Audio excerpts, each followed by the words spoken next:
pues ya estamos de regreso. Entonces, hasta aquí tenemos lo que es un número, ¿no? Un número entero, un número positivo, o cero.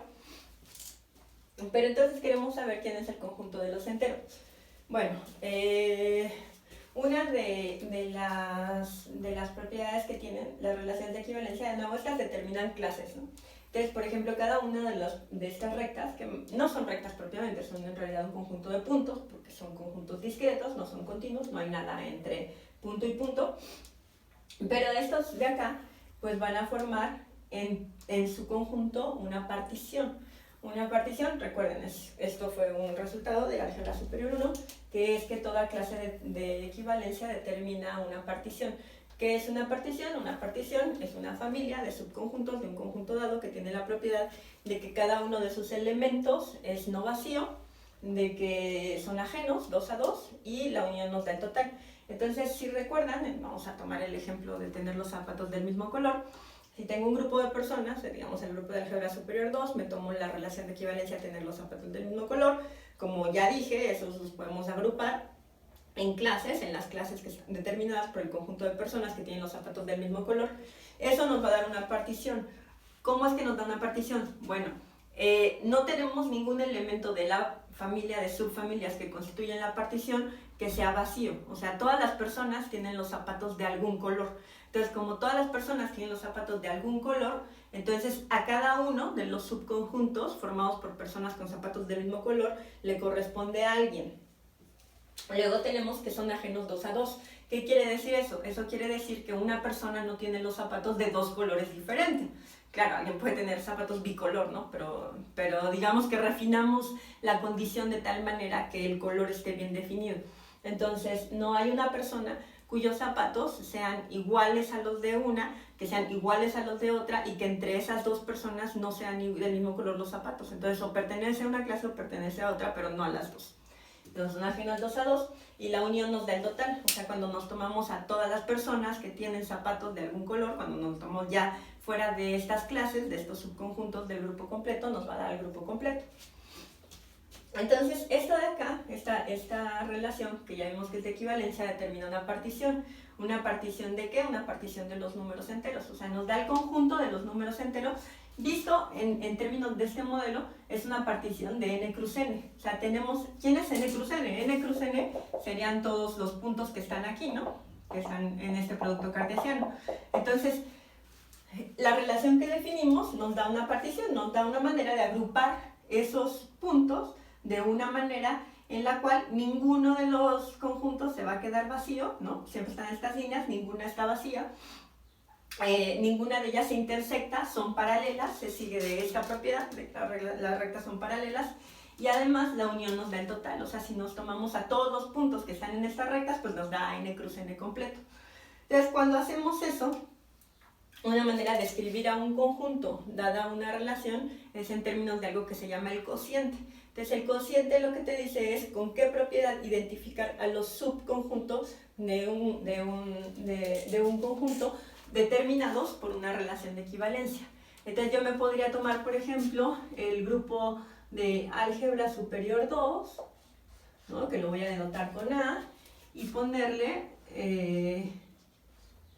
decir que esto es módulo, lo voy a tomar como el cociente, o sea, módulo también se dice, T. Quedamos que T era la relación tener los zapatos del mismo color. Entonces, si yo me tomo a ese conjunto, al conjunto que es el cociente de tomarme a los alumnos de álgebra superior 2, módulo la relación de equivalencia T, esto sería el conjunto que tiene pues a las clases de equivalencia, ¿no? El conjunto que tiene a los que tienen los zapatos cafés como Lorena, ¿no? El conjunto que tiene a los que tienen zapatos azules como digamos Juan, etcétera, etcétera, etcétera, ¿no? Y este es el mismo, es el conjunto de todos los alumnos de álgebra superior 2, pero está organizado en estos subconjuntos que se identifican de acuerdo a la relación T de tener los zapatos del mismo color. Entonces, ¿quiénes van a ser los números enteros? Pues los números enteros va a ser el cociente de los números naturales, cruz los números naturales, o sea, el cociente de este conjunto, módulo la relación de equivalencia que acabamos de definir. Entonces, definimos, y fíjense que ahora estamos definiendo.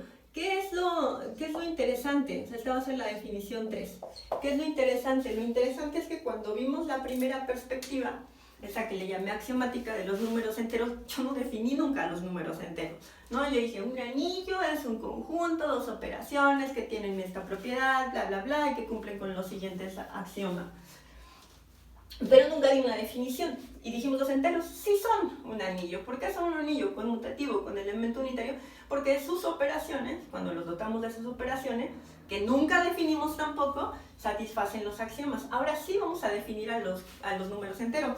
¿Cómo vamos a definir a los números enteros? Los números enteros, así como definimos un entero como una clase de equivalencia, los números enteros van a ser este conjunto, el conjunto de n cruz n, módulo la clase de equivalencia. O sea, va a ser el conjunto cociente, vamos a tomarlo como el cociente. Bueno, y estamos definiendo al conjunto, ¿no? Al conjunto de los enteros. Ya nos falta definir las operaciones y ver los axiomas. Entonces, los números enteros, todavía no estoy hablando de anillo ni nada, sino del puro conjunto. Van a ser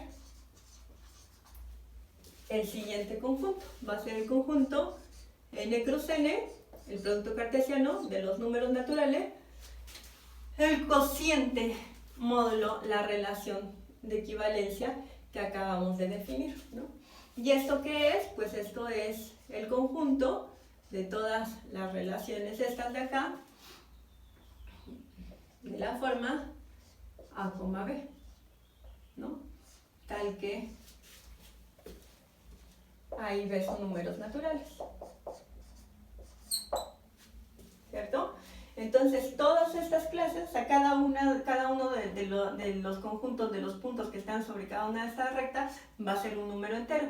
Y el conjunto de los números enteros va a ser el conjunto de n cruz n dividido de acuerdo a la relación, o sea, identificando a cada subclase, a cada subconjunto de este conjunto entero, de todos estos puntos, tomándolo de acuerdo a los puntos que están sobre la misma recta, ¿no? Que son las clases de equivalencia con esta relación que definimos, determinadas por la relación que definimos. Esto de acá claramente nos va a dar una partición, todos van a entrar ahí. Bueno, de hecho no he hecho todavía muy explícito qué pasa con los números negativos. Ahorita solamente puse al 0 y ya eso es de acá, pero es a lo siguiente que vamos. El punto es que ahorita ya tenemos la definición de un número entero, cosa que no teníamos en la definición axiomática, cuando presentamos a los enteros de manera axiomática, y ahora tenemos también una definición del conjunto de los enteros, que es el cociente del conjunto de n cruz n módulo la relación de equivalencia que definimos, ¿no? Que es pues esas parejas que van a tener cuando las pongamos en esta ecuación la misma solución. Muy bien, pues como estamos en esto de las definiciones y ya definimos lo que es el conjunto de los enteros y ya definimos a los enteros de manera particular, vamos a definir una operación. Entonces, definición 4, la definición 4, definimos la suma de enteros como, bueno, ahora, ¿qué son los enteros? Ya quedamos que de acuerdo a esta metodología, en esa perspectiva, los números enteros, perdón, la garganta muy seca, no traje agua. Los números enteros son estas clases, entonces vamos a definir la suma de enteros de acuerdo a esas clases. Entonces, cuando me tome dos enteros, como si K es un número entero, entonces K va a ser de la forma una clase de equivalencia A, B, en donde recuerden que esto va a tener la propiedad de que o bien A difiere de B en K, o sea, o de que al momento de tomarnos cualquier pareja aquí adentro, su ecuación formada va a ser el primero igual al segundo más k, ¿no? Eso es como. Entonces definimos la suma, si k es esto, y nos tomamos otro número, digamos L, y entonces L tiene unos ciertos representantes, C, D, que tienen la propiedad de que estos de acá, C es igual a D más L, ¿no? Y todos los que están aquí adentro tienen la propiedad de que la primera entrada del representante es igual a la segunda más L, ¿no? Todos estos son los que tienen a L como solución de la ecuación de la forma C igual a D más X. Entonces me tomo dos números enteros y vamos a definir la suma de enteros, K más L, como pues la suma de estas cosas, porque así definimos a los enteros, la suma de la clase de equivalencia, esta de acá, que tiene como representantes a la pareja A, B, más la clase de equivalencia C, D, ¿no? Vamos a definirlo como la clase de equivalencia que tiene como representantes a la pareja, que tiene como representante a la pareja que tiene en la primera entrada a más C y en la segunda entrada a B más D. Esta es la definición de mi suma, cosa que no había hecho en la otra perspectiva. Ahorita estoy definiendo una suma. ¿A partir de qué? A partir de esta suma de aquí adentro que sí conozco. Fíjense que esta suma no es la misma que esta, porque esta suma, la que está aquí adentro, la que está entrada por entrada, es una suma de números naturales. A, C, B y D son números naturales y la suma está definida dentro de los números naturales, no tiene nada que ver con los enteros. ¿Qué es lo que estoy haciendo? A partir de esa suma que ya tenía, estoy definiendo una nueva suma, que es esta, que sí va a ser la suma de entero, la estoy definiendo, pero ahora son entre clases, entre conjuntos. Esto no es un número, o sea, sí es un número porque así lo estoy definiendo, pero es un conjunto, y esto también es un conjunto, y estoy definiendo una operación entre estos dos conjuntos a partir de la operación de suma de naturales que ya tenía, ¿no? Pero es una definición, era algo que no tenía anteriormente. Y esto tiene mucho sentido, porque por ejemplo, piensen en propiedades vectoriales, ¿no? Si yo quisiera sumar a este punto, ¿no? Al punto este de acá, que es el punto 5,1, entonces si yo sumo 5,1 más, lo quiero sumar, digamos, a otro punto. Déjenme cambiar de hecho, déjenme usar otro color. Si yo sumo dos números enteros, la definición lo que me está diciendo es la suma de dos números enteros, la suma de dos clases, es lo mismo que la clase de la suma de los representantes. Entonces, piensen que yo quiero sumar a 5 más 2, ¿no? Entonces, tomo un representante, que es el 5,1, que es este de acá, y luego me tomo otro representante, que es, digamos, este de acá, ¿no? De 2. Entonces me tomo al 2, vamos a tomarlo un poquito más arriba para que no sea el mismo. Entonces me tomo a este representante, que es este sería el 3, bueno, vamos a ponerle este, ¿no? El 3,2, que sea representante 3,2. No, pero este es el 3,1 y este es el 4,2. El 4,2 que también es representante de 2. Entonces yo quiero sumar 5,1, 4,2, ¿no? Sabemos que el 5,1 está aquí, ¿no? O sea, es un representante del número 4 y que el 4,2 es un representante del número 2, que está aquí. Entonces este es el representante y este es el representante. Si yo lo sumo, lo que obtengo, pues es la pareja, como esto se hace con coordenada, es la pareja 9,3. ¿no? La pareja 9,3 y la pareja 9,3, ¿en qué clase de equivalencia está? Pues en la clase de equivalencia del 6, ¿no? Porque 9 difiere de 3 en 6. Entonces esto está en la 6,0, digamos, en esa de ahí. O sea, tiene que estar, la suma de estos dos tiene que estar aquí. Va a ser el 9,389, que sería más o menos por aquí, ¿no? Sería algo así como por acá. En esto de acá. Y por las propiedades geométricas, acuérdense que la suma de dos puntos, o sea, si queremos sumar este punto con este punto, pues es tomarnos a este de acá y trasladarlo hacia la paralela partiendo del otro vértice, ¿no? Que sería este de acá. Y tomar esta recta y de esta recta tomar su paralela. ¿No? Esta sería la paralela de esta y esta sería. Entonces tenemos el punto del paralelogramo. El punto del paralelogramo es la suma de estos dos puntos, digamos si lo pensamos vectorialmente o algo así. Ese punto que resulta ser la suma de estos dos, que sería el 9,3, es un representante de la clase de equivalencia de 6,0. Y cualquier otro punto que me tome, o sea, me puedo tomar el representante que yo quiera sobre la clase de equivalencia que corresponde al número 4, y cualquier otro que yo quiera sobre la clase de equivalencia que corresponde al 2, y esos me van a dar su suma siempre algo sobre esta recta, ¿no? Sobre la recta de aquí. Entonces, este es un representante, y eso es lo que nos dice, es sumar esta clase de equivalencia, también conocida como el número entero 4, a esta clase de equivalencia, también conocida como el número entero 2, me va a dar la clase de equivalencia de aquí, que es el número entero 6, bajo esta definición. Entonces ya tenemos una definición de suma, que además coincide con las intuiciones geométricas que podríamos tener de esto, y que nos dice, no importa tus representantes, o sea, son clases, el representante siempre va a ser un punto sobre esta recta. Entonces esta recta se va a poder escribir como la suma de estas dos rectas. Esta clase es la suma de estas dos clases, ¿a partir de qué? De la suma más sencilla, más simple, más natural que tenemos entre números naturales, o sea, entre los puntos que están aquí, que son los representantes de las clases de equivalencia. Entonces, ya que tenemos esta definición de suma, yo sé que todavía no he hablado de los números negativos, ahorita vamos para allá. Ya que tenemos esta definición de suma, nos podemos preguntar por los axiomas, porque faltan los axiomas, ¿no? Quedamos en que necesitamos un conjunto, dos operaciones y unos axiomas. Si ya tenemos la suma definida, podemos preguntarnos sobre los axiomas de suma.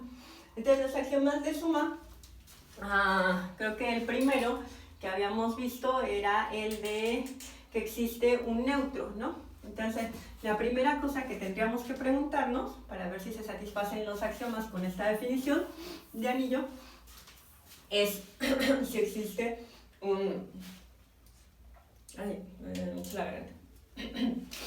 si existe, pero ahora sí lo podemos poner como una proposición. Y entonces nuestra proposición, que yo creo que no he numerado, no estoy muy segura, pero le ponemos ya proposición 1, ya no lo vamos a poner como un axioma, ¿no? Vamos a ponerlo como una proposición y lo vamos a demostrar. Es que existe el neutro. Entonces, vamos a poner, existe un elemento n, ¿en dónde? Pues en los enteros, pero estos enteros van a ser n cruz n módulo la relación de equivalencia, ¿no? El cociente de n cruz n con respecto a esta relación de equivalencia, tal que, o sea, van a ser clases, esta n tiene que ser una clase, tiene que ser algo de este tipo, tal que para todo k, ahí adentro, en n cruz n módulo la relación de equivalencia, o sea, esto es una clase también, n más k es igual a k más n, y esto es igual a k. ¿No? Y esta suma de aquí es esta suma de acá, es la suma que definimos, la suma entre clases de equivalencia. Entonces, ¿cómo lo demuestro? Estoy diciendo, bueno, hice todo esto para ya poder demostrar las cosas y no nada más estarlas enunciando. Déjenme aquí, así acá, para no borrar el dibujito. Entonces vamos a demostrar la existencia del elemento neutro y ahora sí ya podemos demostrarlo, ya no es necesario enunciarlo nada más. Entonces, demostración de que existe el elemento. ¿Cómo le hacemos? Pues nos tomamos primero algo aquí, porque esto es para todo elemento acá. Entonces, sea k igual a, o sea, acá un elemento en n cruz n módulo la relación de equivalencia, ¿no? Eso quiere decir que k es de la forma, una clase de equivalencia a, b, tal que a es igual a b más k, ¿no? Es esa clase de equivalencia donde los representantes de la clase de equivalencia guardan esta relación, pero van a ser todos que son equivalentes con eso. De nuevo, son todos que sus ecuaciones de esta forma tienen acá como solución, todos los que están sobre la misma recta. Entonces me tomo un K ahí. Quiero ver que existe el neutro. ¿Quién es el neutro? Se ve quién es el neutro, ¿no? ¿A quién le sumarían a esta recta? O sea, si me tomara los puntos y hago esta suma que nos llevó a, por ejemplo, en el caso de un punto en la recta que representa el 4, que es el número 4, uno en la que es el número 2, me llevó a un punto en la que es el número 6. Entonces, ¿qué es lo que quiero? Quiero un número, o sea, una clase que tenga la propiedad que al sumarlo hacia cualquiera de los puntos que me tome en cualquier otra, lo deje en esa misma recta. O sea, que no mueva la recta, ¿no? ¿Y quiénes son esos puntos? Pues obviamente son los puntos de la identidad, ¿no? Son los puntos que podemos escribir de esta forma, que tienen como representante al 0,0. Entonces vamos a probar que es así, ¿no? Entonces CAN igual a la clase de equivalencia de la forma x, x. O si quieren, para que no utilice variables de ese tipo, porque esas son las que estamos usando para las ecuaciones, alfa, alfa, donde alfa es un número natural en n. Eso es obvio porque pues, la clase de equivalencia la definimos en n. Estas de acá va a ser el neutro. El neutro es la clase de equivalencia cuyos representantes son los puntos de la identidad. ¿Y cómo lo demuestro? Bueno, pues muy fácil, hay que sumar, ¿no? Y ver que se queda igual. Vamos a ver, ¿quién es K más N? K más N es igual, y tenemos que ver que eso es igual a N más K, pero pues sí lo va a hacer. K más N es igual, ¿cómo definimos la suma? Pues va a ser sumando los representantes coordenada a coordenada. Entonces, K más N es la suma de la clase que tiene a B más la clase que tiene a alfa, alfa, donde alfa es un número cualquiera de los números naturales. Esa suma es igual esa suma es igual a la clase de equivalencia que tiene en la primera entrada a más alfa, ¿no? Quedamos en que así se suma, y en la segunda entrada a b más alfa. Este es el resultado de sumar, de acuerdo a nuestra definición de suma. Ahora, esto de acá tiene que ser esto de acá. Pero sí, ¿verdad? ¿Cómo vemos que esto de acá es igual a esto de acá? Pues tienen que ser la misma clase de equivalencia. Y recuerden que las clases de equivalencia son conjuntos. ¿Y cuando dos conjuntos son iguales? Cuando tienen los mismos elementos. Cuando dos clases de equivalencia tienen los mismos elementos, cuando sus representantes son equivalentes. O sea, ver que esto es equivalente a esto es ver que los representantes son equivalentes. O sea, lo que tengo que demostrar, es que la pareja A, B es equivalente a la pareja A más alfa, B más alfa, bajo la relación de equivalencia que definimos. Pero sí, ¿verdad? Sí es equivalente. ¿Por qué? Pues es equivalente porque se satisface que A más, recuerden que era lo que es ser equivalente, ¿no? Que el primero más este es igual a este más este. O sea, A más B más alfa, sumado a estos dos, es igual a B más A más alfa. Y acuérdense que estas sumas de aquí adentro ya son sumas de números naturales. Entonces la suma de los números naturales es conmutativa, es asociativa, esa ya tiene todas las propiedades que vienen de la suma de números naturales. Por lo tanto, puedo estos de acá moverlo, y entonces esto, pues pasar la A para acá y la B para acá, y entonces esto sí es igual. Entonces, como esto sí se cumple, ¿no? AB más alfa es lo mismo que B más A más alfa, entonces esto sí se cumple. Este es equivalente a esto de acá, por lo tanto, este está en esta clase de equivalencia, o sea, por lo tanto, A, B, al ser equivalente con este de aquí, pertenece a la clase de equivalencia A más alfa, B más alfa. Y también recuerden que es una relación de equivalencia, entonces es simétrica, ¿no? Entonces si este es equivalente a este es equivalente a este, por lo tanto A más alfa, B más alfa, pertenece a la clase de equivalencia de A, B. Por lo tanto, la clase de equivalencia de A, B es igual a la clase de equivalencia de A más alfa, B más alfa. Son la misma, ¿no? Y entonces el neutro, que era este de acá, lo dejo igual. Esto es lo mismo que esto. Y si lo sumo del otro lado va a pasar lo mismo, ¿no? Ahora tendré que sumarlo del otro lado para ver que también al sumarlo de la otra forma, también, que es lo mismo n más k, aquí hicimos k más n, pero hacemos n más k igual, ahora desde este lado, y entonces llegamos a esta misma conclusión. Las clases de equivalencia son la misma, por lo tanto, este de acá es el neutro, ¿no? N va a ser igual a la clase de equivalencia, cuyos representantes son los puntos de la identidad. Bueno, ya tenemos entonces algunas cositas, fíjense, de todo esto que hemos armado. ¿Qué tenemos? Al conjunto. ¿Quién es el conjunto? Propiamente es n cruz n, pero no es n cruz n como tal, es n cruz n organizado en clases de equivalencia, que están representadas sobre estas rectas, sobre estas líneas. Es n cruz n organizado de esa forma, ese va a ser nuestro conjunto, n cruz n cociente con esta relación. Esos van a ser los enteros. Ya tenemos cómo es cada uno de los números, son conjuntos infinitos de parejas de naturales que guardan esta relación, y ya tenemos nuestra operación suma bien definida.